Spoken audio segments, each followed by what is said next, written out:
Eh bien, bonjour, bienvenue sur la chaîne des pionniers de l'innovation publique. Toutes les vidéos qui ont été faites sur les webinaires sur les récits sont collectées et assemblées sur le canal des pionniers de l'innovation publique, qui est donc la chaîne PIP en BFC, où vous avez les références ici. Et il y a un canal spécifique sur les webinaires concernant les récits. Donc aujourd'hui, il y a une cinquantaine d'inscrits un peu partout en France, d'où nous parlons, eh ben, nous parlons de Dijon pour moi et Céline Zatorski, d'Auxerre pour Guy Peretz et enfin Olivier Rard du côté d'Aurillac. Alors sans plus tarder, je passe la parole à Céline Zatorski pour présenter ce webinaire. Merci. Bonjour à toutes et tous, bienvenue à ce cinquième webinaire sur les nouveaux récits.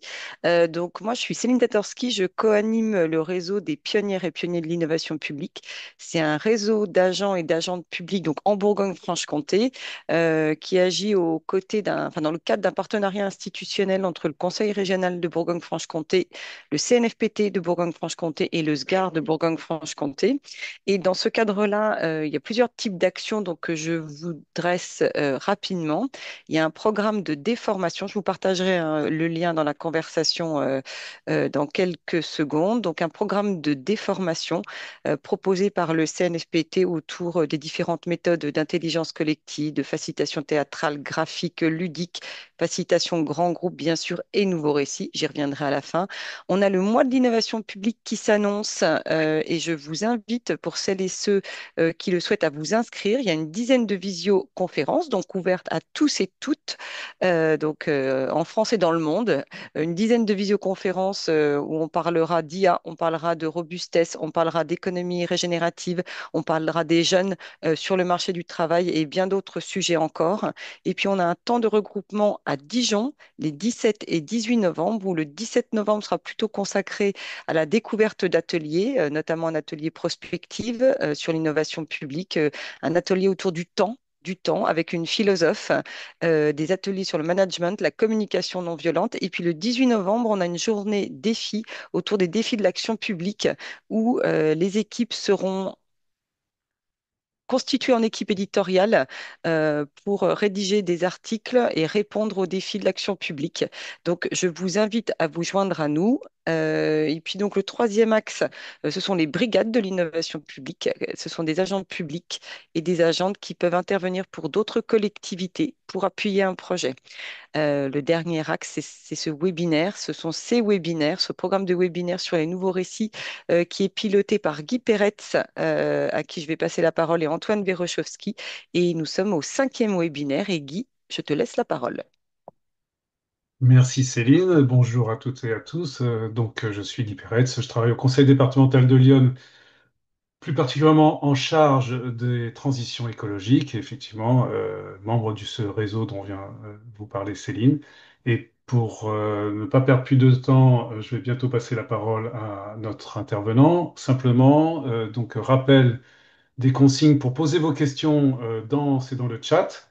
Je serai également le gardien du temps. Donc, si vous me voyez intervenir, y compris pendant le discours de notre intervenant, c'est parce que nous devons terminer à 15h30, comme c'est prévu. Je serai ce gardien du temps. Et sans plus tarder, donc, je donne la parole à Olivier. Olivier, à toi. Merci Guy, bonjour à tous. Merci beaucoup pour votre invitation. Je suis Olivier Rard. Je vais vous parler d'une expérience que j'ai vécue dans la station de Métabier en tant que directeur général des services du syndicat mixte du Mont d'Or qui regroupe le département du Doubs et la communauté de communes du secteur. Une expérience qui a duré une douzaine d'années. Aujourd'hui, je suis en disponibilité de la fonction publique territoriale et j'essaie justement de déployer ce que j'ai appris d'un point de vue méthodologique à d'autres secteurs d'activité, notamment l'eau et sur d'autres territoires. Alors, je vais vous parler de cette expérience, mais au travers de la question du récit.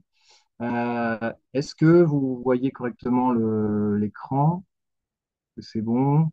Oui, c'est bon. Je peux commencer? Ok, merci. Je vais vous parler de la place et du rôle du récit dans cette expérience que je qualifie de redirection du modèle de la station de Métabier en trois étapes. La première qui regarde exclusivement l'organisation de station de ski, donc on va dire la collectivité syndicat mixte. Une deuxième étape qui parle de cette passerelle, de ce passage à l'échelle et du lien entre cette organisation et l'ensemble du territoire sur un sujet de politique publique de l'économie touristique. Et puis un troisième palier qui est cette fois-ci la redirection sur le territoire dans son ensemble. Alors, concernant la redirection de l'organisation, je commencerai par le récit de départ qui est celui de 2015, où on sort d'une croyance dans la relance du ski par la neige de culture. Moi, j'arrive avec ce projet neige de culture. Le métier, je suis glaciologue et hydrologue, et on m'a confié ce projet-là au département du Doubs. Et on aboutit à vraiment consolider un nouveau produit neige. Et on a une certitude, c'est que la neige de culture va nous faire tenir un bon moment. En tout cas, on ne s'est jamais projeté à partir jusqu'à 2015 sur la fin du ski. Et donc, on a une communication neige garantie, donc un récit qui s'installe très, très, très fort, qui est de dire la station est le pilier de l'économie touristique du Haut-Doubs, qui certes a un tourisme 4 saisons, mais sans la neige, en fait, tout ça ne tient pas. Donc, on a vraiment une forte affirmation de la neige et du ski et du rôle de la station dans cette économie territoriale. Et puis, par le fait de constat, de, de défauts sur des remontées mécaniques, arrive une question d'investissement sur des remontées mécaniques à un niveau très élevé qui nous fait nous poser la question de l'amortissement, c'est-à-dire le déclenchement qui s'opère à partir de 2016 et le suivant, est-ce qu'on a au moins 20 ans de ski pour amortir 15 millions d'euros sur des remontées mécaniques?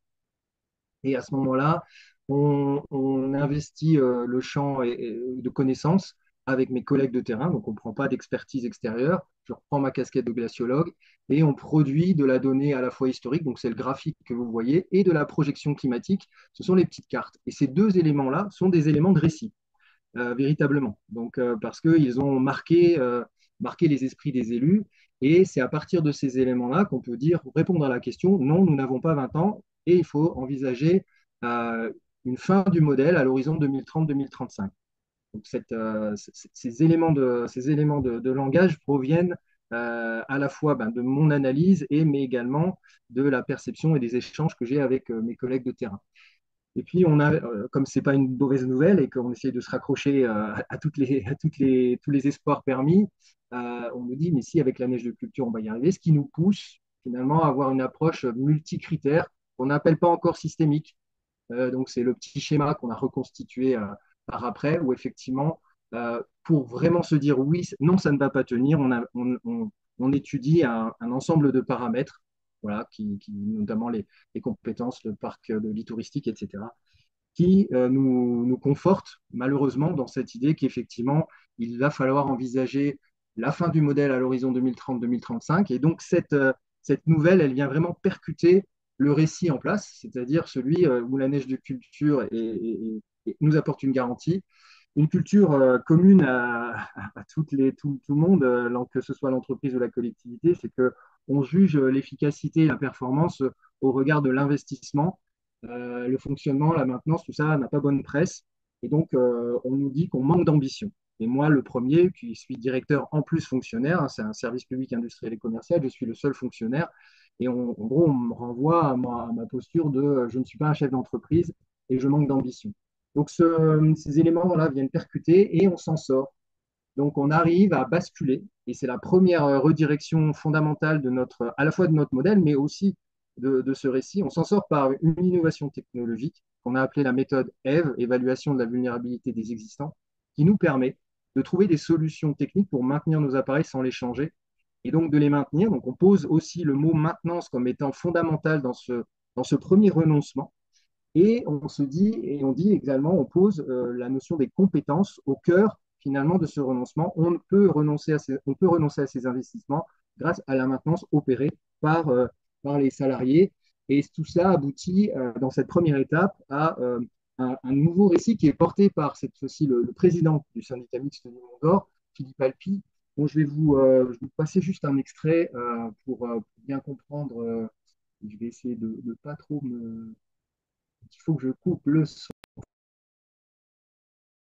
Et puis, sur ce territoire, le développement durable pour l'ensemble des élus, mais aussi des équipes qui font corps, c'est avant tout des hommes, une ambition, un territoire, avec une capacité à œuvrer, à innover, pour que cette économie s'inscrive, certes, dans un développement, mais de manière vertueuse. Dans cette stratégie de développement qui est la nôtre, une méthode innovante, la méthode EVE, nous permet de durer sur le secteur de Picnet. Et en plus, elle nous séduit parce qu'elle s'appuie sur un élément qui est un élément de motivation et moteur chez nous, c'est d'internaliser les métiers, toutes les activités. Et là, on est sur l'axe maintenance qui est majeur pour nous, tous services confondus. Et cela, ça a séduit en premier les élus parce que non seulement on recyclait nos équipements traditionnels, mais en plus, on apportait une véritable valeur ajoutée je dirais, sur le volet RH par le biais de la maintenance qui est confortée.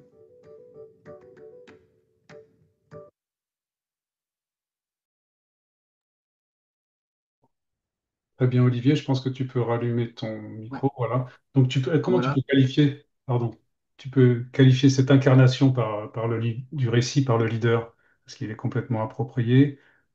Alors, l'appropriation, en fait, se fait par viralité, j'ai envie de dire. C'est-à-dire que pour déconstruire un récit politique qui est très fort sur l'investissement, sur la solution technologique, j'ai observé qu'en fait, il y avait deux sigles qui étaient assez rapides à porter par l'élu. Donc, il y a ce sigle de EVE, la méthode EVE, EVE, et puis, le fait qu'on a abouti à un plan pluriannuel d'investissement de maintenance, cette fois-ci de maintenance uniquement, et qu'on a appelé le plan pluriannuel d'amélioration des remontées mécaniques et des équipements, donc ce qui fait un sigle PARM.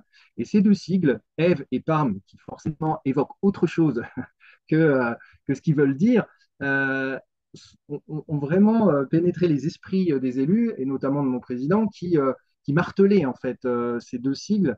Et à force, Ève et Parme, c'était la signification, le symbole du renoncement aux investissements nouveaux, mais aussi la valorisation de la maintenance et de l'innovation pour faire durer des appareils existants.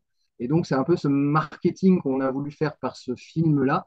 Et là aussi, c'est un élément important dans notre, dans notre démarche, c'est qu'à chaque fois qu'on arrivait à un premier succès, on le célébrait par un élément de communication fort et qui était je dirais, très incarné. Et l'incarnation se fait par des petites modifications dans le récit et c'est pas des grandes phrases. Voilà, donc c'est vraiment moi le retour d'expérience que j'ai. Je sais que ces changements de récit, ces déconstructions de récits euh, passent vraiment par des petites formules. Donc je vous ai montré à la fois la carte et puis aussi le graphique et puis ces sigles. Et bien ça suffit à résumer le changement de récit à ce moment-là. OK. Pour Je, je la poursuis suite, oui, sur tu peux la, poursuivre sur la méthode, oui. je poursuis sur la méthode. Donc, on avait alors, attendez, je reviens. Et puis, voilà. Donc, on avait calé, on va dire, le récit nouveau au sein de notre organisation. Mais à ce moment-là, il était hors de question que ça se sache. Parce qu'on avait conscience que la nouvelle qu'on injectait allait créer forcément des effets sur tous les partenaires qui sont dépendants de la station, donc tout ce système de l'économie touristique du Haut-Doubs. Et donc, il était hors de question qu'on annonce même le renoncement ou qu'on martèle le renoncement de cet investissement. tant qu'on n'avait pas un récit justement complet. C'est-à-dire, je me souviens que la présidente du département m'a dit, ouais, Olivier, il est hors de question de communiquer sur ce renoncement tant que j'ai pas la suite de l'histoire. C'est comme ça qu'elle me l'a formulé. Donc on avait ces éléments de récit, on va dire, dans un cercle fermé, et personne n'avait envie de communiquer plus que ça. Et donc, l'enjeu, c'était de se dire, ben, c'est quoi la suite de l'histoire, justement? Donc, c'est quoi cette solution? Si on doit, donc, c'est une chose que de renoncer à des investissements et d'avoir trouvé une solution quand même pour maintenir le modèle avec cette hypothèse de fin du ski 2030-2035. C'en est une autre de le dire parce qu'on va nous dire, mais alors, c'est quoi la suite? C'est quoi la suite? Donc, ce qu'on a fait, c'est qu'on a aussi balayé assez rapidement les questions de diversification et de solutions palliatives à la fin du ski. Parce que moi, j'ai fait des simulations de modèles, etc., économiques. Et on est arrivé en 2019 à se dire la seule solution, c'est de travailler sur ce sujet. Et l'expression de mon président, ça a été il n'y a pas de solution, on ne les connaît pas, mais on va y travailler. Et c'est là qu'on a installé véritablement une démarche qui est plutôt basée sur la méthode, donc le comment, que sur le quoi. Et tout le récit de cette passerelle de l'organisation vers le territoire, c'est un récit, c'est un discours de la méthode en fait.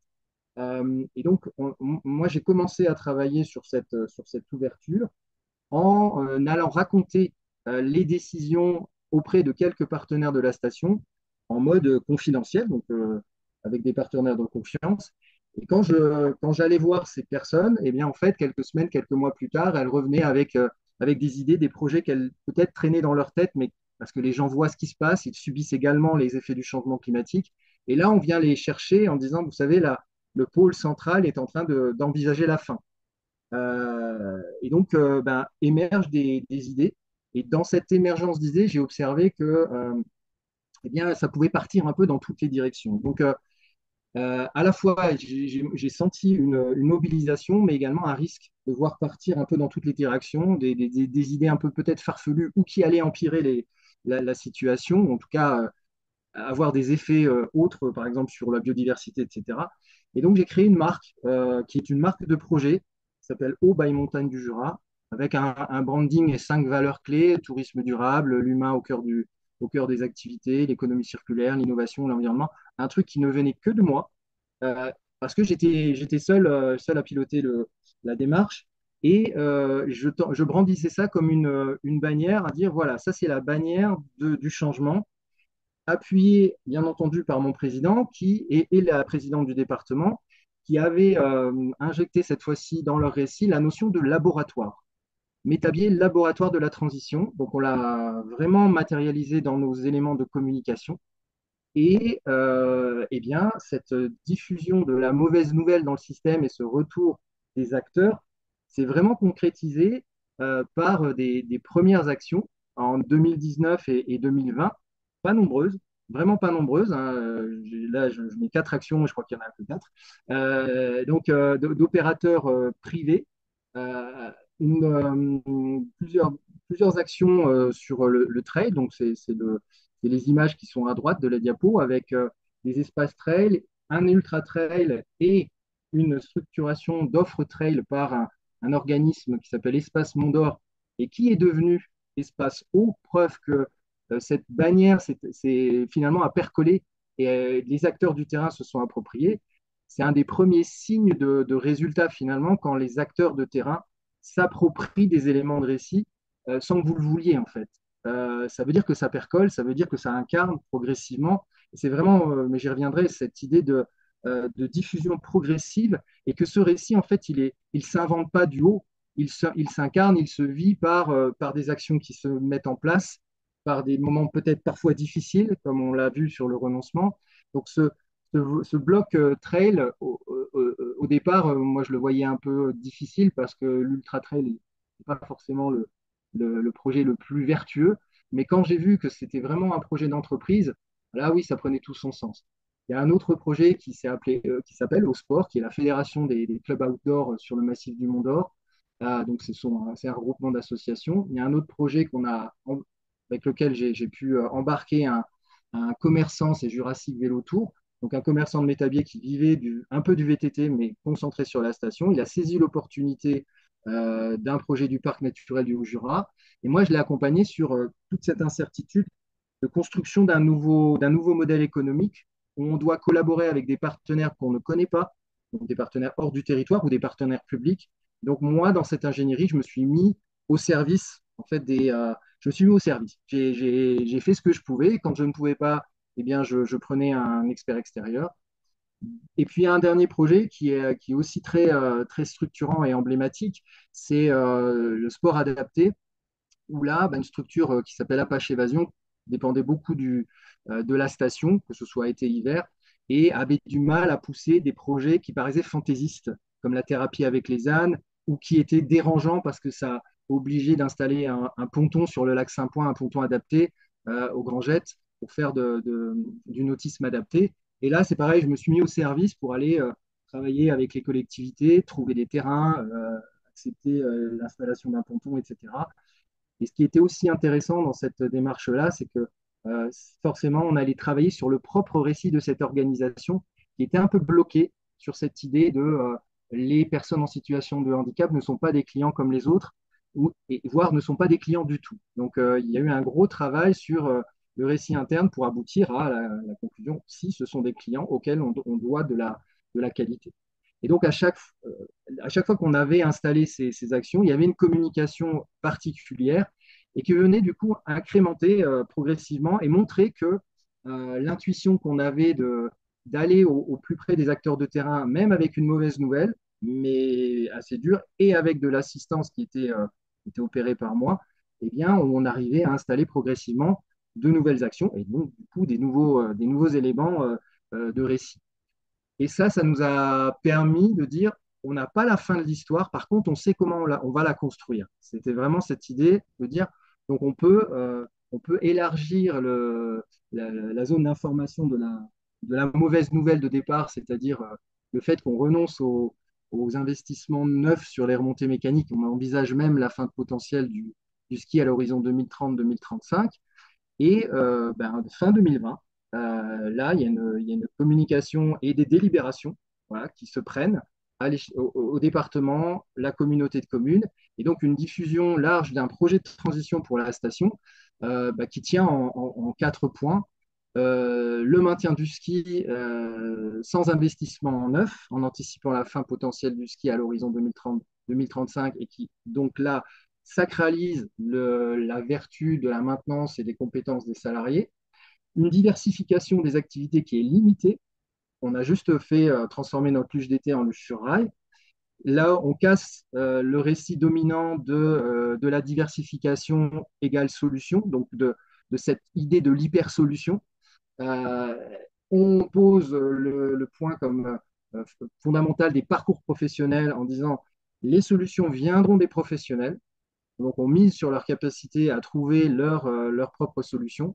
Et pour les aider à faire émerger leurs propres solutions, on sacralise une ingénierie qui est dédiée clairement à l'émergence de ces solutions et d'un modèle qui va au-delà de la station et qui s'étend sur l'ensemble du territoire. Donc voilà les éléments de récit, fin 2020. Très bien, mais écoutez, merci Olivier pour cette première partie.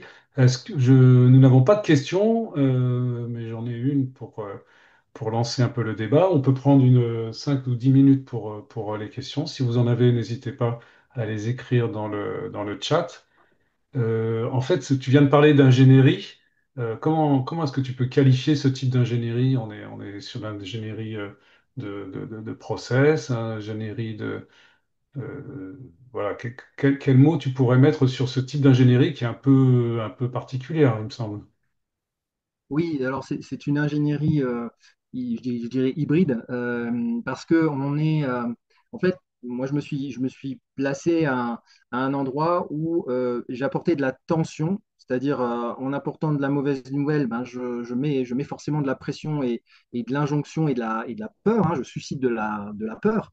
Donc, et ça, il faut en avoir conscience dans cette ingénierie, ça veut dire on assume cette tension et on sait l'équilibrer. Donc ça, c'est un premier point fondamental de cette ingénierie-là, et on l'équilibre parce que on est en lien direct avec le leader. Alors moi, je l'ai été, j'ai fait les deux en interne à l'organisation, mais là, la passerelle avec le territoire, là, j'étais en binôme avec mon président. Donc ça, c'est une première, euh, une première action, une première mission de cette ingénierie.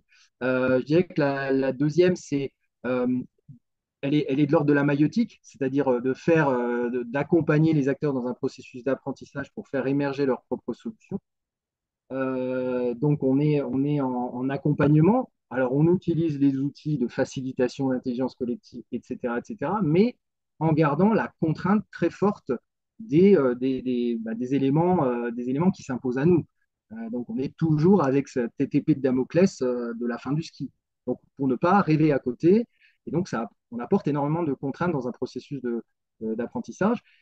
On veille, alors on se met au service, mais on veille à ne pas rentrer trop dans l'opérationnel parce que sinon on bascule dans une ingénierie de projet, on retombe la tête dans le guidon et on n'a plus l'observation. C'est un élément clé de ce genre de démarche, c'est de garder suffisamment de hauteur pour observer à la fois comment le système réagit, mais aussi les opportunités nouvelles qui s'ouvrent parce qu'il y a des acteurs qui vont dire ah ben non, moi j'ai peut-être une idée, donc il faut être disponible et puis du coup être vigilant et en permanence sur les éléments de récit qui émergent, mais aussi les éléments de récit qui résistent, et voilà, pour les contrer. Donc, et ces éléments de récit sont à tous les niveaux, c'est-à-dire qu'ils ne sont pas que l'élu auprès duquel il faut déconstruire le récit. Mon expérience montre que c'est plutôt dans les phases d'ingénierie où justement on a des récits qui sont très linéaires, c'est-à-dire qu'on a des approches d'ingénierie de la complication, c'est-à-dire de problème-solution, alors que là, on est sur une ingénierie de la complexité. Et c'est pour moi la principale difficulté, en fait, voilà, donc de cette ingénierie. Ok, merci. On a quelques questions dans le chat. Donc la première question de Stéphanie. Est-ce que ce modèle est aussi appliqué sur d'autres lieux? C'est déjà presque... Est-ce que tu veux garder ça pour Alors, une conclusion? je suis pas si c'est le modèle d'approche, je pense, Oui, de je la méthode, suppose le enfin, modèle, le la processus. méthodologie que tu viens, la méthode que tu viens. Là, j'arrive aujourd'hui à le déployer je l'ai déployé sur une problématique de pastoralisme, justement sur la haute chaîne du Jura. Là, j'accompagne 4 territoires pyrénéens dans un projet européen qui s'appelle Python, où on déploie cette méthodologie qui est de dire, en gros, c'est de l'ambidextrie qu'on vend, c'est de dire on maintient ce qu'on peut, le modèle qui nous fait encore vivre, mais on l'alourdit pas du tout, et on essaye de lui apporter le maximum de souplesse et d'ouverture et on profite de toutes les opportunités qu'on peut pour ouvrir des marges nouvelles et associer un maximum d'acteurs du système à l'émergence de solutions. Ah. Voilà. Dis- Aujourd'hui, moi, voilà, je le fais sur d'autres territoires, mais D'accord. ça reste Dit encore un peu autrement, loin. on n'est pas que sur un problème de disparition de la station de ski et de la neige. Ça peut s'appliquer à Ah d'autres oui, mais territoires. là, on m'a contacté sur des problématiques de mobilité et en me disant, bah, D'accord, Yoann, chez nous, ce sont les parkings c'est notre neige qui font. Voilà. Parce d'accord. qu'avec le Covid, il y a moins de fréquentation, donc les modèles économiques se cassent la figure, par exemple. Alors, Avec nous le avons pastoralisme, c'est pareil. Bon. d'autres questions. Il y a eu Céline qui nous demande quel a été le rôle des élus, mais peut-être je pense que tu l'as pas mal déjà développé. On reprendra si c'est nécessaire. Et alors, nous avons Pedro qui nous demande, est-il possible de détailler la méthode Eve et la montée en compétences? Qui porte, à destination de qui et comment cela s'est organisé? Et puis il y aura une deuxième question de Pedro juste après. Euh, Est-ce qu'on a le temps de alors, détailler la méthode Eve?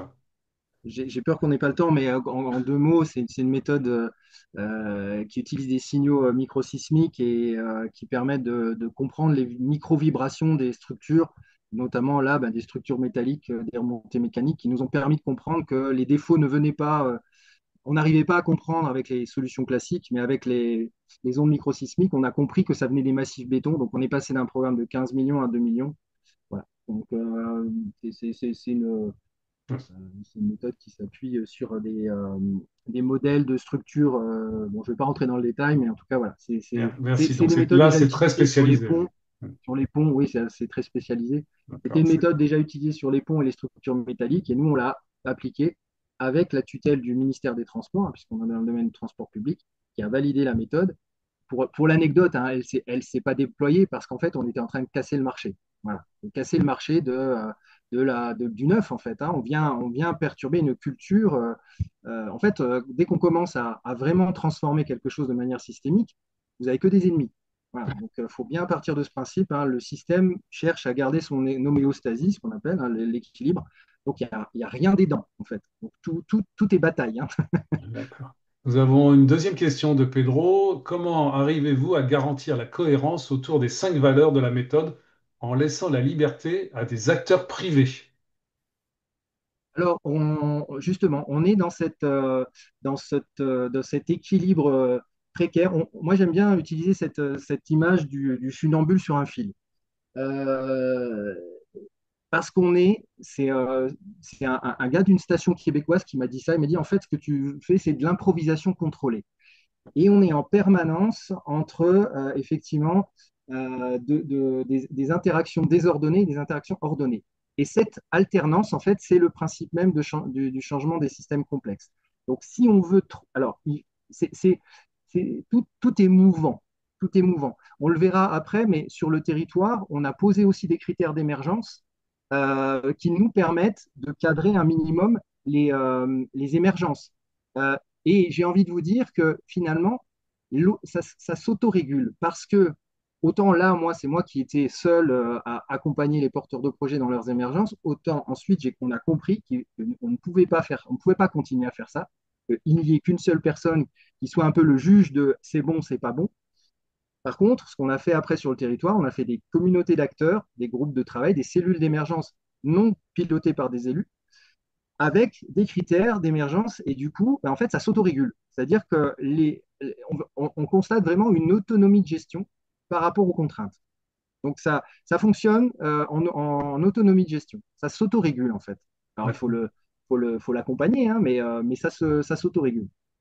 Parce qu'on a introduit l'approche systémique en fait. Et qu'on voit qu'à un moment donné, tout est lié et donc on ne fait pas n'importe quoi. D'accord. Bon, ça sera un peu ça sera un peu explicité dans une partie Oui, j'en ultérieure, hein, viendrai un peu plus. cette Oui. partie-là. Eh bien, écoute, Olivier, est-ce que tu veux peut-être juste à ce stade-là refaire un... Alors attends, tiens, il y a une question sur que vont devenir du coup les épreuves sportives de ski. Alors ça, c'est peut-être un peu plus générique comme question, c'est pas spécialement lié à Métabier. Ah ben, un métabier, effectivement, en fait, quand vous posez ça, tous les acteurs doivent faire leur deuil, en fait. Donc, effectivement, on bascule, mais j'y reviens juste d'ailleurs sur cette notion de compétition. Et d'ailleurs, un des projets émergents, ça a été cette fédération des sports dans lequel on retrouve le ski club, à la fois alpin et nordique. Et une des fonctions de cette fédération, c'est de décloisonner en fait les spécialités. Parce que dans les sports de haut niveau, chacun défend son truc en fait. Mais c'est un peu comme partout, hein, on est c'est de la performance sectorielle. Et en fait, quand on se rend compte qu'on a besoin des bénévoles des uns et des autres, on ouvre déjà des passerelles. Ensuite, on se rend compte que peut-être qu'il y a des licenciés qui n'ont pas forcément envie de faire que de la compétition de ski, mais ça les intéresse de pouvoir faire autre chose. Donc, d'affirmer qu'il y a des passerelles existantes, déjà, ça désamorce un peu les pressions et les lobbies. On a des sportifs, pas au niveau local, hein, ça se passe au niveau national et international, ces aspects-là. Et donc, mais je ne vous raconte pas tous les coups, les coups bas. On a eu voilà, des fédérations françaises, internationales, députées, voilà, pour pousser la compétition qui est un peu le symbole de la performance et qui vient percuter complètement le récit. Et ça, c'est vrai, j'en parlerai un peu plus sur le territoire parce que c'est très marquant sur ce territoire, comme tous les territoires de montagne, en fait. Ok, je propose de passer à la suite pour respecter notre timing. Et on reparlera des élus peut-être un peu à la fin. Alors, donc là, on passe justement sur ce difficile cap, cette difficile étape du passage à l'échelle, ce qu'on appelle le passage à l'échelle, qui est quelque chose d'absolument fondamental dans les transitions, c'est-à-dire que on a d'avoir des émergences, on peut en avoir, c'est sûr, des actions qui deviennent inspirantes, etc. Mais de passer à un cap où on devient vraiment transformant, là, il faut atteindre un certain palier. Il y a des modèles de diffusion de l'innovation qui parlent de 15%, 20% du panel. Et là, en fait, nous, 2021, on se retrouvait donc avec notre projet d'organisation, avec la preuve que si on posait les enjeux, on avait des parties prenantes qui réagissaient positivement.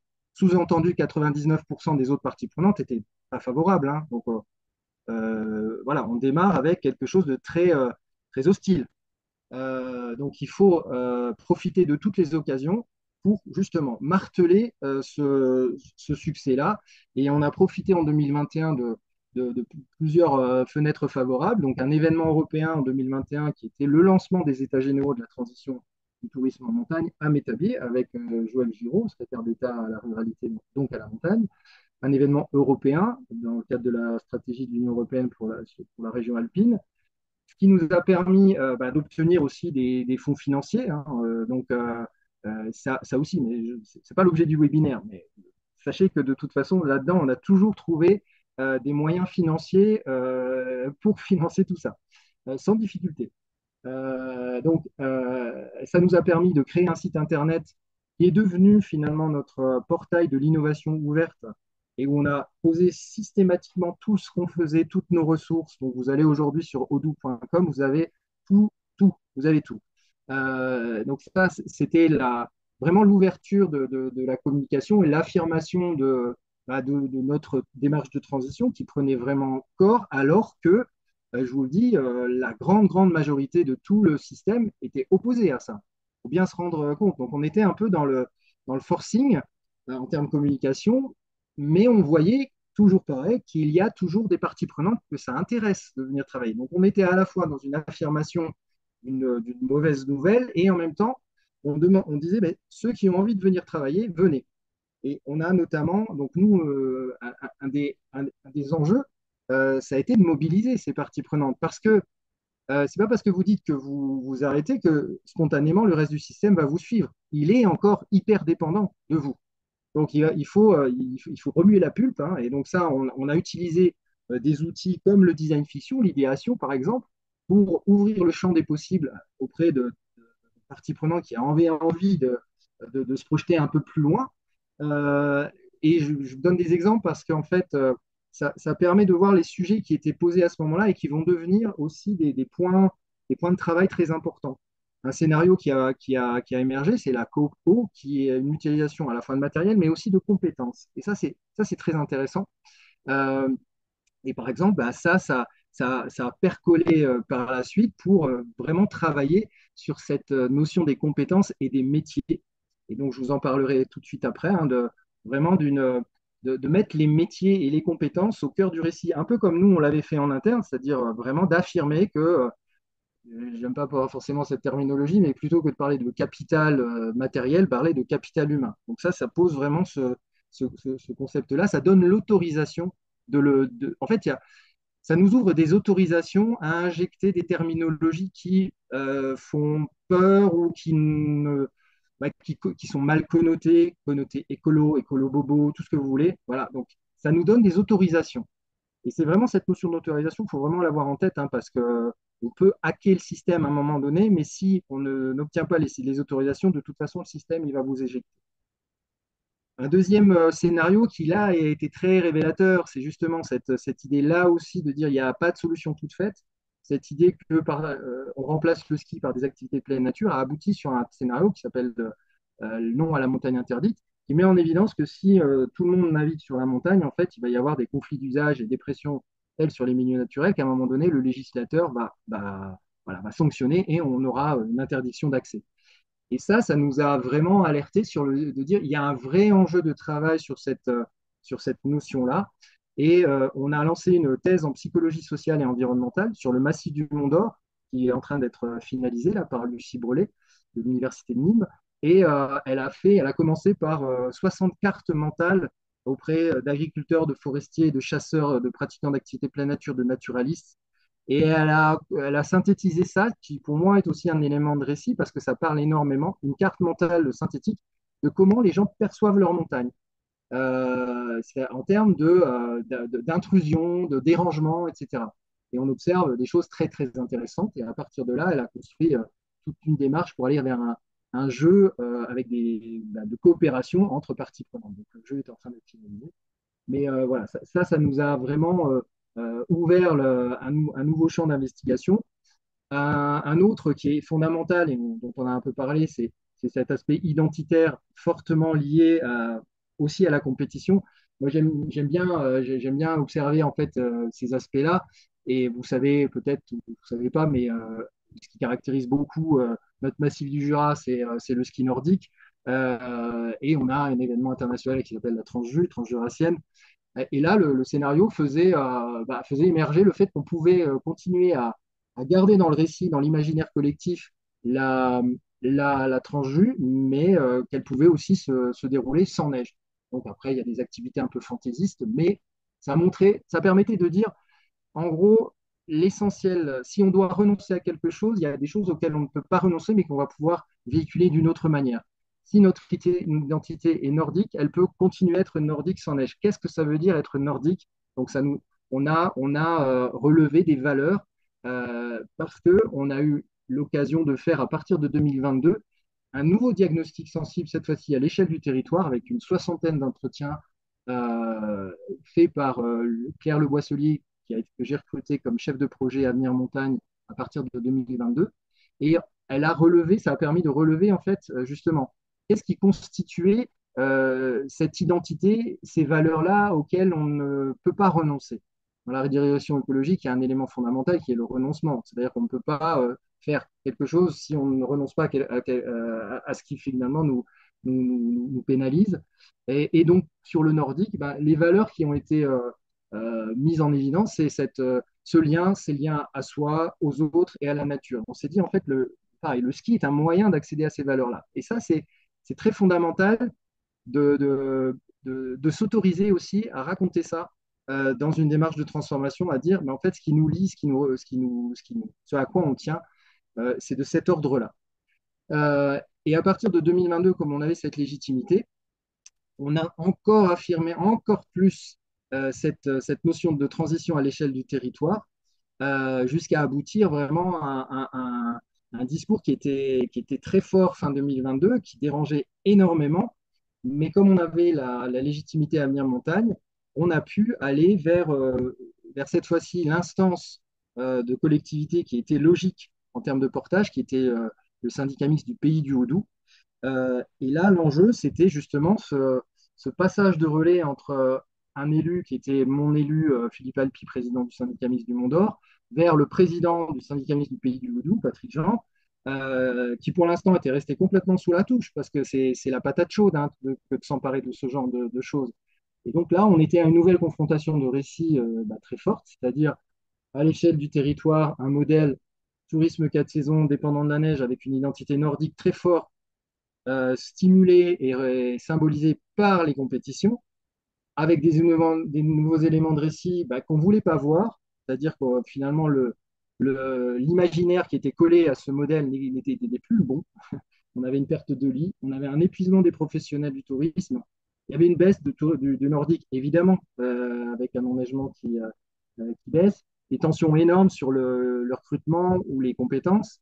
Et on a réussi finalement à avoir l'autorisation par le président du syndicat mixte du pays du Houdou, là aussi sur des éléments très ténus qui se sont faits d'homme à homme, j'ai envie de dire, entre Philippe Alpi et Patrick Jean, en mode mais rassure-toi, c'est une démarche qui est féconde, elle ne te met pas en porte-à-faux.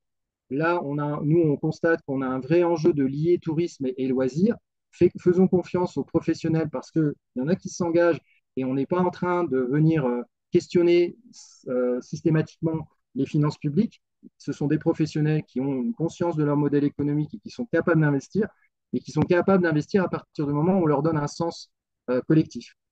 Et engageons-nous dans une démarche d'émergence d'action. Là, on était déjà moins en phase parce qu'on se confrontait cette fois-ci au récit, à la méthode habituelle qui est cette envie permanente de planifier. On a un problème, on veut planifier des actions avant de les faire.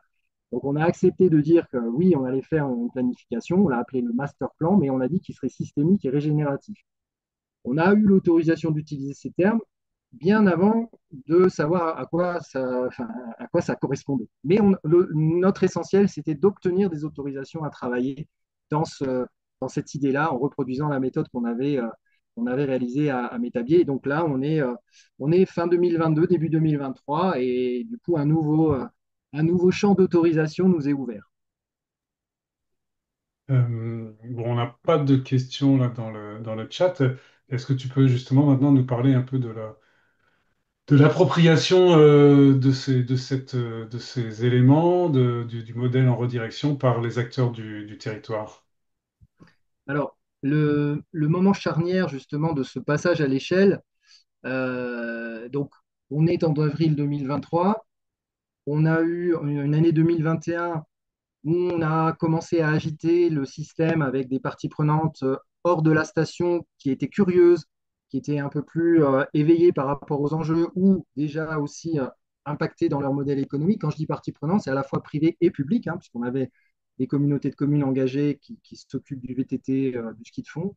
Euh, on a eu une année 2022 où on a fait ce diagnostic sensible auprès d'élus, auprès d'acteurs autres que d'acteurs du tourisme, hein, agriculture, etc., qui nous a permis de poser un diagnostic systémique en avril 2023. Donc ça a été un élément majeur. Donc comme nous, on avait fait à la station ce diagnostic climatique, on peut dire que l'outil fondamental de déclenchement à l'échelle du territoire, ça a été cette mise en carte holistique, en système, des enjeux et des interdépendances entre les thèmes. Et on a injecté ça dans un atelier de co-développement qui a réuni une centaine de personnes en avril 2023, ce qui a permis deux choses. La première, c'est de se mettre d'accord autour d'une ambition commune. Là aussi, élément de récit fondamental, même si ce n'est pas définitif, il y a une importance à un moment donné dans un système qui est en mouvement, de se dire, à ce stade-là, on est capable de dire que notre enjeu, notre ambition, c'est ça. Voilà, donc là, ça a été développer une économie du tourisme et des loisirs qui s'adapte à ces menaces. Donc, on a présenté toutes les menaces avant, qui contribuent à la vitalité du Houdou tout en préservant ses espaces naturels, ses vocations sociales et humaines. Ça paraît bateau, mais ça n'a jamais été posé en fait sur le territoire, cette ambition-là, jamais. Donc, en fait, faut pas la voir dans sa formulation primaire, mais il faut la voir dans son contexte. Donc, c'était une première affirmation de l'importance de la place de l'économie du tourisme et des loisirs dans un territoire qui, économiquement, n'en a pas besoin, et d'un point de vue cohésion sociale, en a énormément besoin. Donc, ça a été un moment de fixation, effectivement, de la vocation, finalement, de cette économie-là dans le territoire.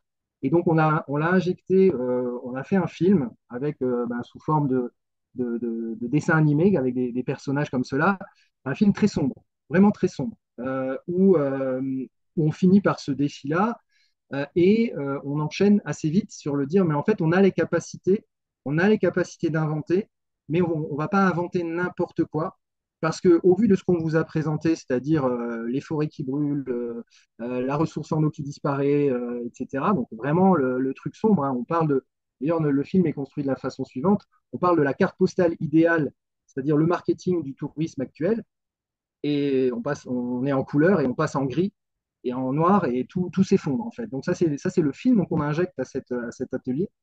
Mais on conclut par dire, mais en fait on est là déjà pour se mettre d'accord sur ce défi et en plus pour dire oui on a les capacités d'agir.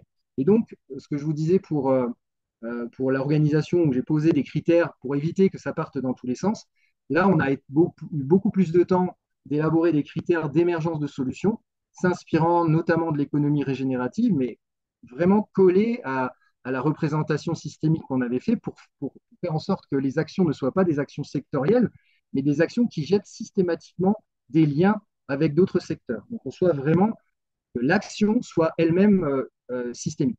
Je vous laisse écouter les critères et ça vous donnera une idée. Il est nécessaire de déterminer ensemble des critères. Ils permettront de vérifier si les activités et les projets, existants ou à venir, rejoignent bien l'ambition du territoire. Quels pourraient être ces critères? Voici quelques propositions. Mettre la coopération au cœur des processus de travail et de décision. Considérer le patrimoine naturel et culturel comme des communs, les protéger et les soigner. Optimiser la consommation d'espace, de matière et d'énergie. Privilégier la fourniture des biens et des services au niveau local.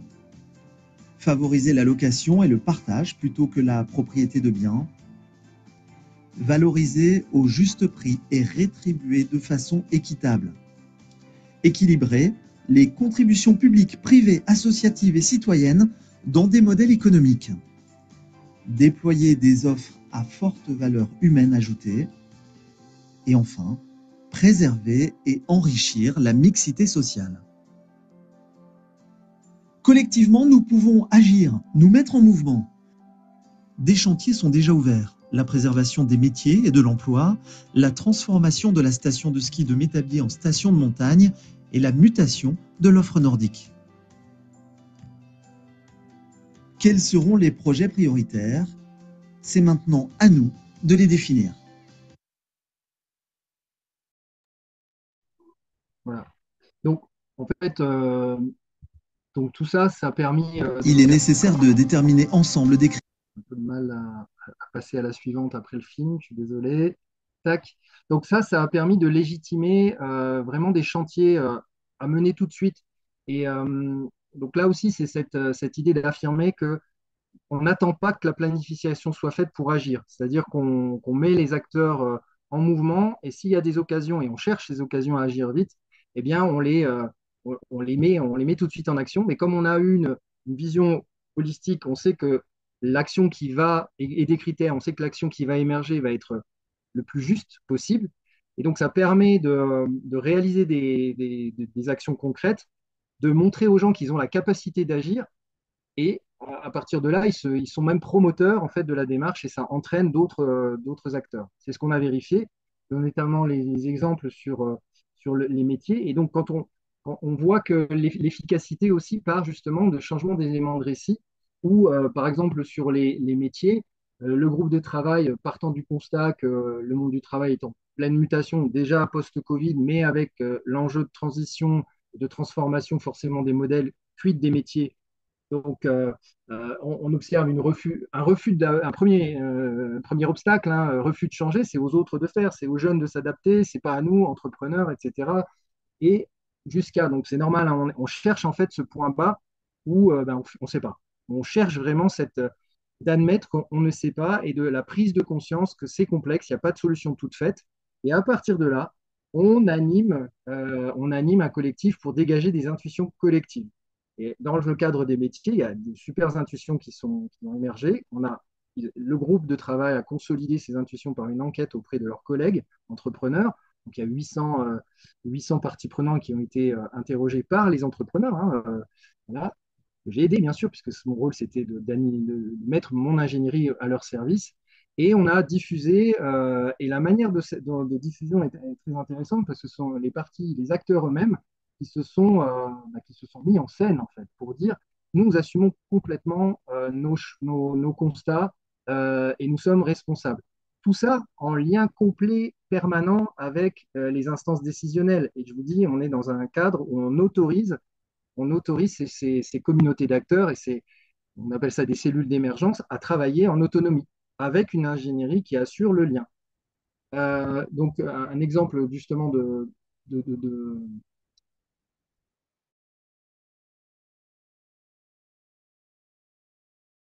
Les résultats des enquêtes mettent en lumière ce qui anime les professionnels du tourisme et les raisons pour lesquelles ils travaillent dans cette filière.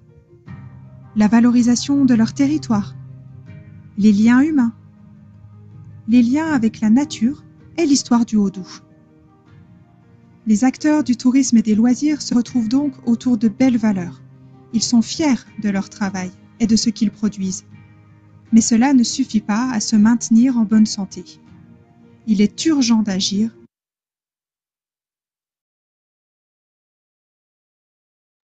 Donc là, on a par exemple l'affirmation de valeurs collectives et ce qui a engagé les acteurs dans l'élaboration euh, ça y est, j'ai oublié le nom, pardon, d'une marque employeur, pardon, à l'échelle de la filière au niveau territorial. Et donc, ils ont posé ça comme premier besoin. Le deuxième besoin, c'est de recruter comme si on démarchait des clients. Voilà, donc on a des promesses qu'on fait aux candidats, à ceux qu'on démarche hein, pour recruter. Et le troisième, c'est une ingénierie de formation qui colle pile poil aux besoins. Et ce qui est intéressant, c'est que quand ce récit-là il est porté par les acteurs de terrain, en fait, les soutiens arrivent à trouver des moyens de financement. Par exemple, là, sur ce projet-là, cette année, ils ont obtenu 3 ans de financement pour continuer une ingénierie et aboutir à leur projet. Ce qui permet, en fait, on ne trouve pas de solution toute faite, mais ce qui est intéressant, par exemple, dans ces valeurs-là, c'est qu'on arrive à des valeurs fêtières qui sont indépendantes du ski, indépendantes de la neige, en fait. Ce qui nous anime, c'est les liens, etc. On l'affirme là. Donc, ce qui arrive, finalement, on va pouvoir conserver nos valeurs. Et puis, cette idée d'ingénierie de formation sur mesure, cette idée de charte employeur, avec même l'idée d'un courtier RH qui va aller démarcher, etc., ne se pose pas des solutions, mais pose une mécanique qui permet de s'adapter. Et c'est vraiment ce retour d'expérience qu'on a, c'est que les acteurs, quand on les met ensemble sur des problématiques, ils ont la capacité, d'abord, ils ont bien sûr envie de trouver très vite des solutions. Mais quand ils constatent qu'il n'y en a pas de toutes faites, eh bien, automatiquement, ils travaillent sur le comment. Et c'est pour ça on met dans le récit en avant la méthode plutôt que l'action. En fait. Les résultats des enquêtes. Pardon, voilà. L'autre exemple, c'est le changement de récit sur le nordique, qui est quand même un aspect identitaire fort du territoire, où là, dans la communauté d'acteurs du nordique, là, c'est pareil, les sites nordiques, le constat sites nordiques menacés, la réponse, c'est solutionniste, donc diversification, neige de culture. On se rend compte que par une approche systémique, bah, ça ne sert à rien, en fait. Ça, c'est reculer pour mieux sauter. Et au contraire, ça peut même encore accélérer la fin, parce qu'on accentue la dépendance à des solutions qui sont fragiles. D'admettre que c'est complexe, il n'y a pas de solution toute faite, des intuitions collectives. Et là, on a une, une première action qui est de dire il faut casser ce mythe de la performance. Et on a une communication qui est assumée complètement par les gestionnaires du site nordique qui dit à ses clients on fait ce qu'on peut. On fait ce qu'on peut et on est des bons professionnels parce que le changement climatique ne nous rend pas la vie facile. Donc, on a toute une action de communication là-dessus et un relais qui est pris, et c'est très important, par Espace Nordique Jurassien qui permet en fait de confronter ce récit technique de terrain avec justement les instances qui font pression sur l'exigence de performance permanente, ce qui permet en fait, là, l'élu, il n'a rien à faire en fait. Il ne rentre pas en jeu. C'est-à-dire que ces récits se confrontent et l'élu regarde et en fait, il observe que finalement, les choses s'alignent et qui peut être porteur d'un autre discours, d'autant que ben, les acteurs du Nordique, là aussi, ont voulu se mettre en scène sur un nouveau récit avec vraiment tout un volet d'affirmation des valeurs du Nordique, toujours dans le même esprit hein, qu'on a vu sur les métiers, les valeurs comme étant des points refuges auxquels on ne va pas renoncer, mais qu'on pourra faire vivre autrement que par le ski. Donc, je vous montre ce petit passage.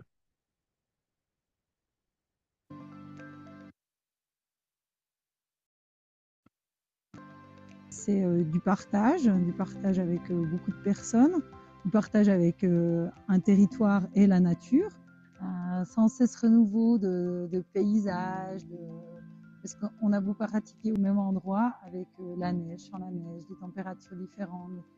C'est toujours différent. Donc pour moi, c'est toujours beaucoup de bonheur, mais j'ai envie de dire d'être dehors en général. Historiquement, le nordique s'est construit autour des valeurs de solidarité, de convivialité et d'apprentissage. Ces valeurs continuent de faire le ciment du nordique. Depuis quelques années, ces valeurs sont complétées par les tendances sociétales de proximité à la nature, de ressourcement et de bien-être.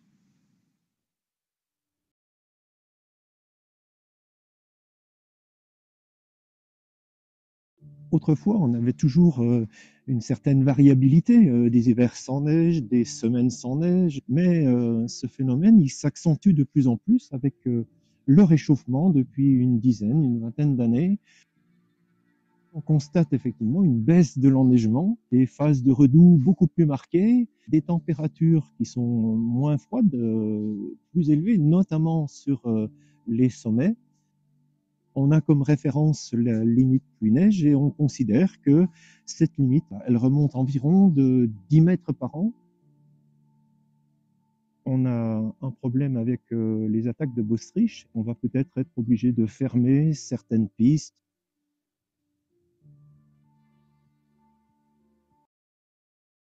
Les changements sociétaux pour les sites nordiques se traduisent par des difficultés de recrutement accrues, une grande volatilité dans les emplois. Les sites ont énormément de mal à stabiliser des postes saisonniers ou permanents. Aujourd'hui, le changement climatique et les changements sociétaux impactent fortement les modèles économiques et les fragilisent. Aucune certitude pour l'instant, mais beaucoup d'interrogations et d'expérimentations à envisager. Élargir les activités accessibles avec un passe-saison est intéressant, mais implique la mise en place de nouveaux partenariats et a aussi des conséquences au niveau de la fiscalité, puisqu'un passe-saison est une redevance et c'est donc de la gestion d'argent public. D'autres pistes peuvent être explorées, par exemple avec la diversification des activités accessibles depuis les sites nordiques. Proposer ces services pour la pratique de la randonnée pédestre ou du VTT est une excellente opportunité, mais il n'existe pas de modèle économique autour de ces activités. Seule l'activité nordique a un modèle économique à travers la redevance.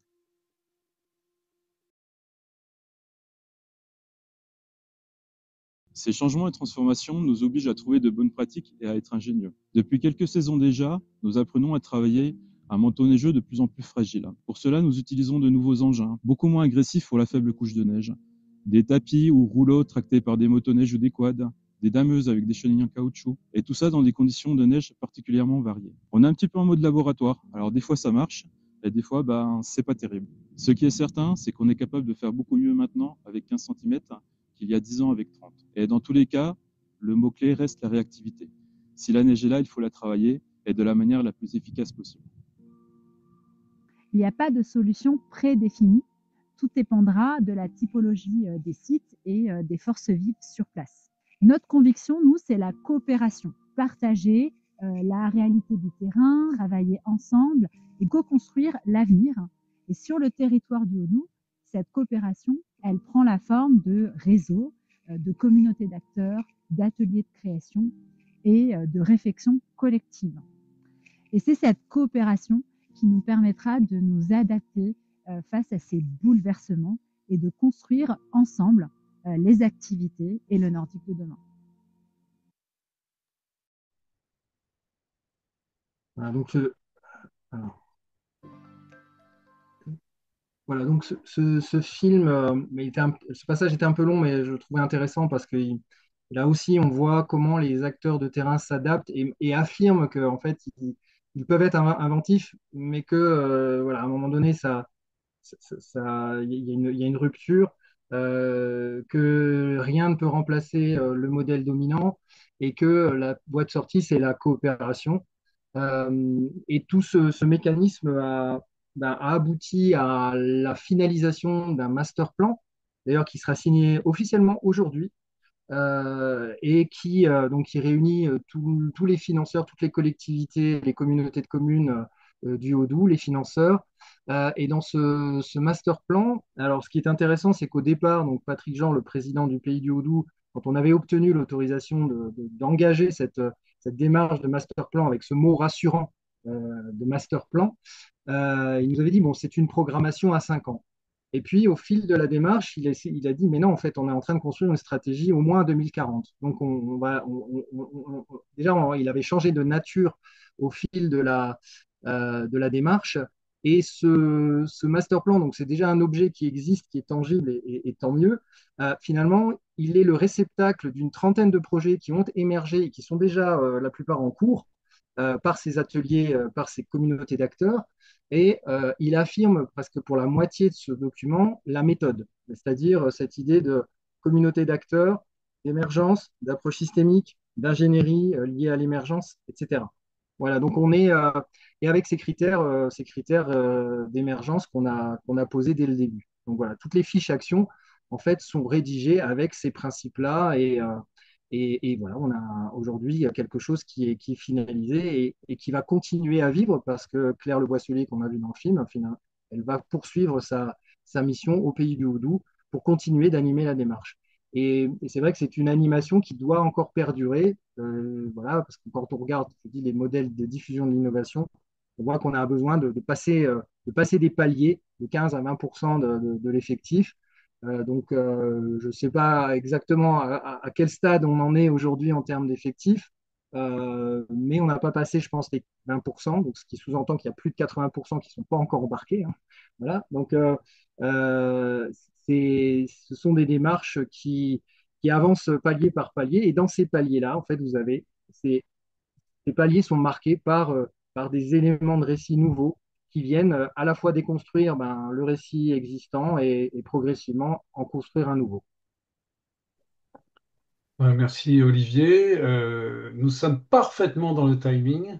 Donc nous avons 10 minutes devant nous. En 5 minutes pour prendre les questions de l'auditoire, sauf que là, je ne vois aucune question dans le chat. Donc, si quelqu'un veut éventuellement intervenir, poser une question, je pense qu'on peut le prendre en direct. Il suffit qu'il se manifeste. Peut-être, je ne sais pas si on peut lever la main, mais ou en ouvrant son micro et sa caméra pour exprimer son interrogation.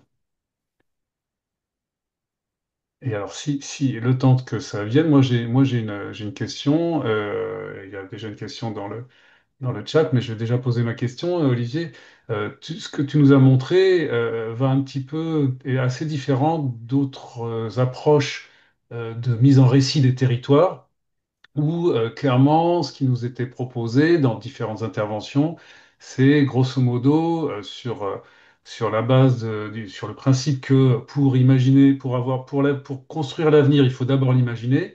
Et l'idée, c'est on se met en chambre et y compris avec tous les acteurs, hein, c'est pas remis en cause, et on essaye d'imaginer différents scénarios, différents futurs possibles, hein, c'est ce qu'on appelle la prospective. Et on crée ça avec des récits. Et toi, il me semble que ce que tu nous as montré, c'est que le récit, c'est plutôt construit par bribes, tout en avançant, plutôt que de dire on va imaginer tout de suite ce qui va se passer en 2040, en dehors du fait qu'il y aura pratiquement plus de neige, ou en tout cas, ça sera plus quelque chose d'assez solide pour construire notre modèle économique. Est-ce que tu peux nous donner ton avis sur cette approche de la construction progressive du récit qui s'oppose à une autre vision qu'on retrouve notamment dans le design fiction. Euh, est-ce que tu as un avis là-dessus? Et après, on verra la question de Stéphanie. Ouais, enfin, moi, je pense que la grosse différence, c'est cette approche de la complexité et cette prise de conscience de l'incertitude et que effectivement on a besoin de se projeter, mais de ne pas rêver à côté. Et que intuitivement, en fait, moi, dans la démarche, dès qu'il s'agissait de se projeter vers l'avant, en fait, je me retournais en arrière. J'aime bien prendre l'analogie de la marche. La marche, beaucoup de gens pensent que c'est un pas en avant. En fait, la marche, c'est un appui arrière.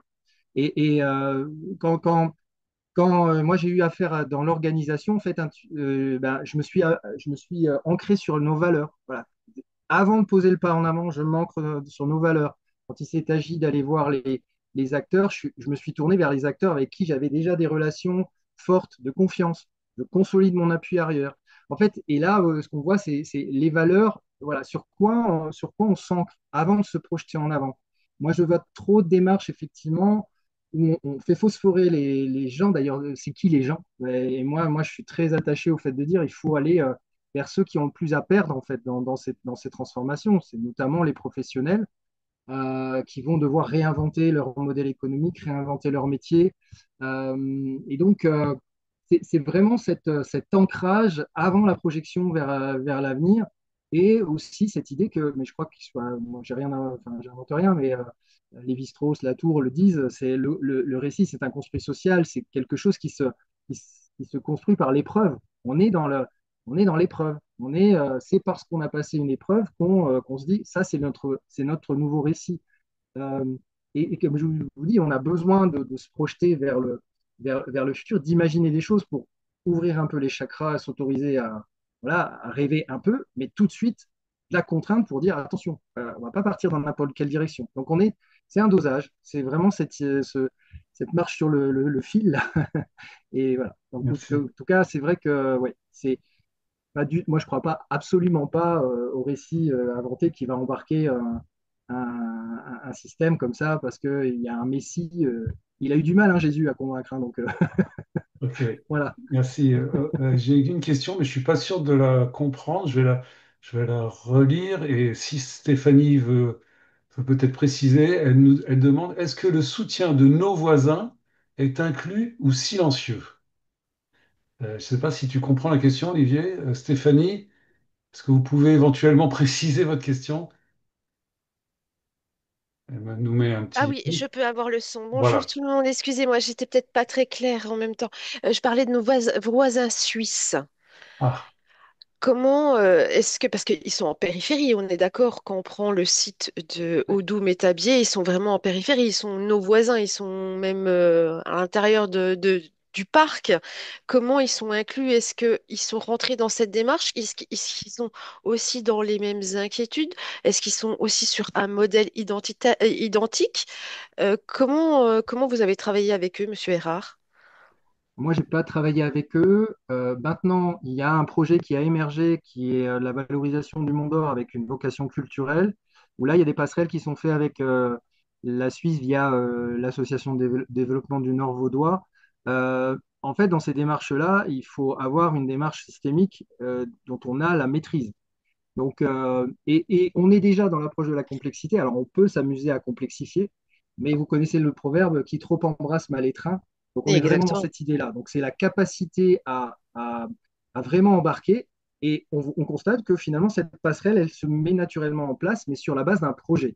Et on n'est pas du tout dans on va concerter, on va se faire des grandes réunions non, c'est pas ça. C'est qu'on voit aussi par les relations permanentes qu'on a avec nos voisins, qu'il y a des affinités et qu'il y a des prises de conscience par des acteurs qui se disent ah ben ouais, j'ai envie de bosser avec toi, ouais, ça me parle.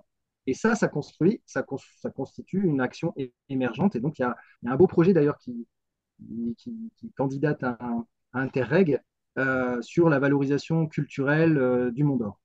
Voilà. D'accord. Et après, les Suisses, ils ont leurs problèmes. Hein. Moi, qui trop embrasse mal les trains. Voilà. On a chacun. Et j'ai envie de vous dire, nous, on force pas, enfin, on n'a jamais forcé le fait de prosélytisme, même si on a communiqué fortement sur le fait que ça marche.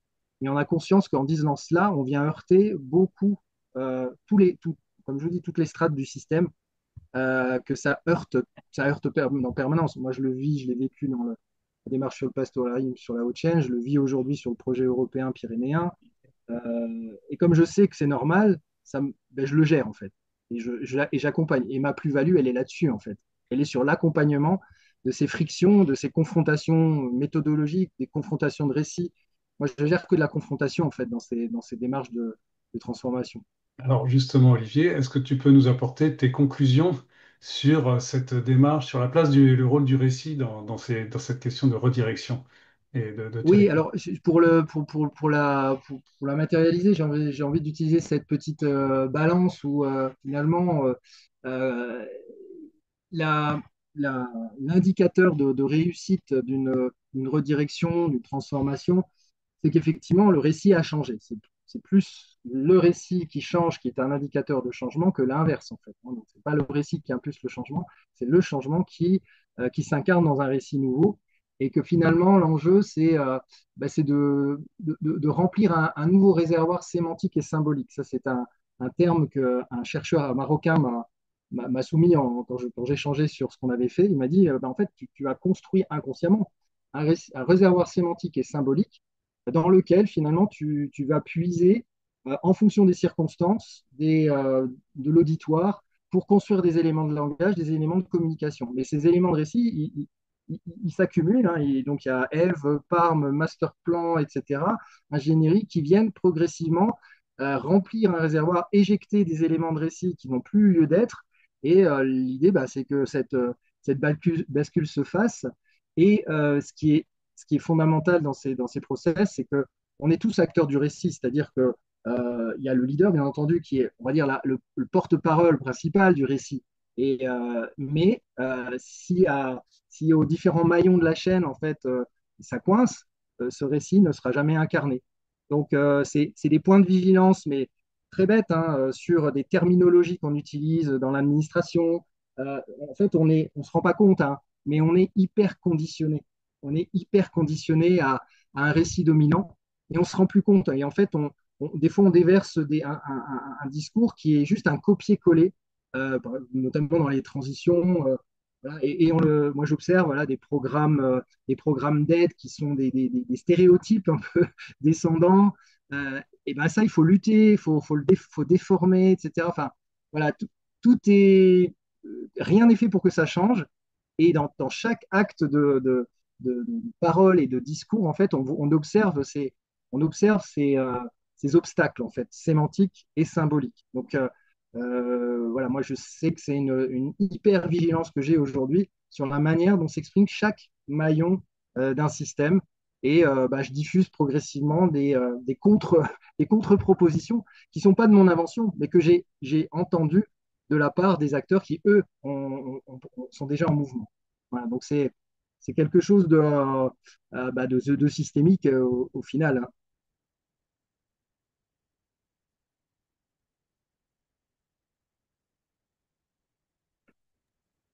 Une dernière diapo. Ah oui, pardon. Ouais, juste pour vous indiquer. Alors oui, voilà, j'aime bien cette image du. Alors moi, on va dire la fonction d'ingénierie que j'ai exercée, que j'essaye aujourd'hui de déployer, c'est l'appel le geste du passeur. Donc, voilà, je suis ingénieur un peu de la redirection en mode systémique.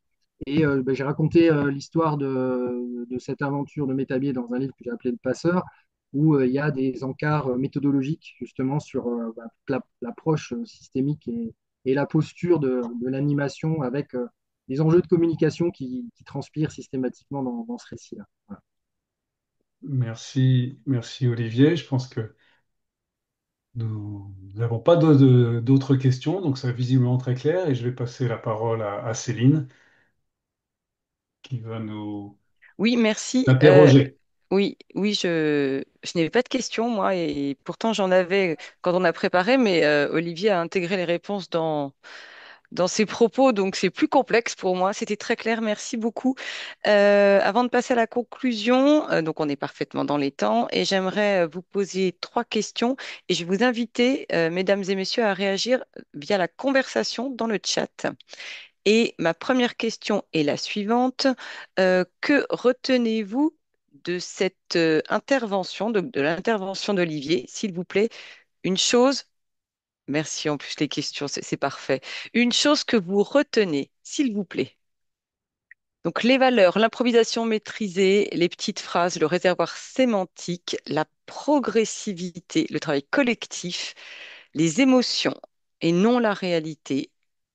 Très bien. Merci pour ces contributions. La deuxième question, s'il vous plaît, est une chose que cela vous donne envie de faire, notamment pour vos problématiques, pour vos organisations, pour vos territoires. Une chose que cela vous donne envie de faire.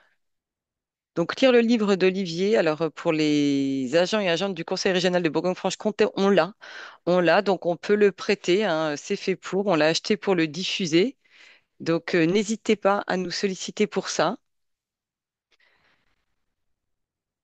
Déconstruire l'hyperconditionnement au récit dominant, un documentaire de récit, le livre d'Olivier, toujours. Émilie, on peut te le prêter. Travailler sur l'ingénierie humaine de la redirection sur le territoire de la Chartreuse. Très bien. Expérimenter la méthode participative à l'écoute des professionnels techniciens, techniciennes de terrain pour embarquer ensuite les élus et non pas l'inverse. Si à un moment, si on a encore une minute, peut-être, je sais pas, Olivier, si on a vraiment, vraiment une minute à la fin, peut-être revenir sur le rôle des élus que tu as évoqué, mais voilà, qui m'intéressait également. On verra, ça fait partie de mes questions en suspens. Rencontrer d'autres stations pour discuter de leur vision de la station. Très bien. Le livre, toujours à prêter, peut-être au Grand Paris, je ne sais pas. Informer et former en permanence. Très bien. Dernière question. Donc, une question en suspens. Est-ce que vous avez encore une question? Alors, voilà, à poser à Olivier il y a encore quelques minutes, éventuellement, ou que vous vous posez et auquel il n'a pas de réponse, et ça peut arriver. Donc, n'hésitez pas. Une question que vous vous posez. Olivier, est-ce que tu veux prendre une ou deux questions pendant 2 minutes et après je conclurai complètement ce webinaire? Euh, alors, en lien direct avec ce que je viens de dire, là, le nouveau modèle économique de la station, bah, en fait, ils sont dans la recherche d'ouverture complète, c'est-à-dire qu'est-ce qu'on peut faire avec les compétences qu'on embarque au service du territoire. Ils ont déjà fermé 30% du domaine l'année dernière, mais il reste encore station de ski. Voilà, donc il n'y a pas de modèle, hein, il y a toujours ce besoin de se raccrocher à c'est quoi qu'on va faire, quoi. Non, non, il y a des enjeux, on y travaille, et voilà. Que devient la faune et la flore dans le schéma? Bon, effectivement, il y a un ENS Mont d'Or, donc je ne peux pas trop répondre parce que je n'ai pas trop de temps. Le prochain chantier sur lequel je travaille, ben, c'est celui du projet européen pyrénéen sur la transformation de territoires de montagne au sens large, hein, donc avec une approche systémique, des critères. Là, je suis en train de travailler sur les critères. Voilà, ça se coupe beaucoup, hein, et j'ai en face de moi des universitaires qui sont un peu comme ça sur la partie méthodologique et qui ne sont pas accoutumés à la systémique, hein, donc voilà. Un conseil méthodo pour accompagner les confrontations, bah, c'est alors déjà du temps et des moyens, des espaces, mais pas d'angélisme. Comme disait mon président, on n'est pas dans le monde des bisounours. Donc, il y a plein de techniques, hein, il y a des techniques gentilles et des techniques pas gentilles. Donc, on n'a pas été que gentil, hein, voilà, parce que le système n'est pas gentil. Voilà, il ne faut pas non plus rêver. Ces démarches de redirection ne sont pas des démarches faciles, et tout est fait pour que ça ne fonctionne pas, et tous les coups sont permis par le système. Donc, il faut savoir aussi voilà, s'affirmer. Euh, comment utiliser cette méthode pour notre organisation? En fait, le démarrage, c'est de saisir une opportunité très opérationnelle du système en place. Donc, de ne pas se dire on va faire de la redirection écologique, surtout pas, surtout pas. C'est-à-dire, on a un problème, on voit qu'il est un peu plus complexe que les autres. Et là, on voit si avec les leaders, si on peut s'autoriser à ouvrir une marge et à travailler autrement, et à poser l'approche systémique et se dire, OK, on va se complexifier la vie, mais c'est pour toucher un peu plus à la réalité. Est-ce qu'à un moment donné, là, les lobbies, l'ensemble des élus se trouvent embarqués aussi dans le nouveau récit? En fait, ça, c'est dans le modèle de la diffusion de l'innovation de Matt Rogers, on a 15% de novateurs avec qui on va partir en premier. On a deux majorités qui représentent à peu près 70%. Et on a 15% qui représentent la garde. Et la garde, c'est ça, c'est les lobbies, les élus, enfin les élus, les décideurs qui ne veulent pas changer. Il y en a toujours qui veulent changer. Donc on travaille d'abord avec ceux qui veulent changer. Mais cette garde-là, la transformation, entre guillemets, va s'imposer à elle, hein. Il y a à un moment donné, elle ne peut plus résister parce que les majorités ont basculé. Donc c'est bien, la garde, elle veille à ce qu'on ne dépasse pas les 15% d'innovation. Donc voilà, donc on attaque la garde qui résiste le plus. Mais, Voilà. Olivier, Ok. Oui. je vais juste te demander, avant que Céline, tu puisses conclure, je vais juste parler du prochain webinaire pour Oui. ceux qui s'intéressent. Il aura lieu le mercredi 10 décembre à 14 heures et nous aurons l'intervention de Thibaut Grissinger, qui est un chercheur en sciences cognitives qui travaille au sein du laboratoire des déviations écologiques et qui nous fera, alors le pitch n'est pas encore totalement calé, mais qui parlera du récit et du désir d'habiter. Et Céline, peut-être tu veux parler de la formation Oui. des 15 et Oui. 16 décembre avant de Oui. conclure. Je vais parler de cette formation, mais avant toute chose, je voulais vous remercier tous les trois. Olivier, merci pour ce discours très clair, pragmatique et qui fait écho à une transformation qui prend du temps nécessairement. Donc vraiment un grand merci pour ça. Encore merci à Guy et Antoine qui chapeautent, pilotent ces webinaires. C'est précieux comme matière pour moi et pour nous pour penser la suite. Donc déjà un grand merci à vous trois. Et oui, la dernière chose, donc nous animerons donc avec Guy un module expérimental sur les nouveaux récits, donc les 15 et 16 décembre à Dijon. L'objectif, c'est que donc à partir de la série de webinaires et de ce qu'on a pu déjà expérimenter avec des ateliers comme la fresque des nouveaux récits ou Futurs proches ou d'autres expérimentations, de voir vraiment comment concrètement, qu'est-ce qu'on en ressort et comment on va travailler cette notion de récit sur nos territoires et dans nos organisations. Donc, on est à la recherche en fait de personnes qui souhaitent mener cette expérimentation avec nous. Donc, je ne sais pas, Guy, si tu as partagé, en général, tu le fais, donc le lien vers le site du CNFPT, mais Non, pas encore. ce formation au récit, on va recommuniquer dessus, vous recevrez l'information, mais voilà, bienvenue parce que l'idée c'est de co-construire ensemble. Donc voilà, c'était mon dernier message. Il est 15h31. Merci à tous et toutes. Antoine, donc tu veux dire quelque chose sur Le webinaire sera retransmis sur la chaîne YouTube et Guy, n'oublie pas de stopper l'enregistrement et de me transmettre les fichiers par un transfert. Je partage. Je partage dans hop, OK. le lien pour. Ah non, bah, c'est pas ça, j'ai pas réussi.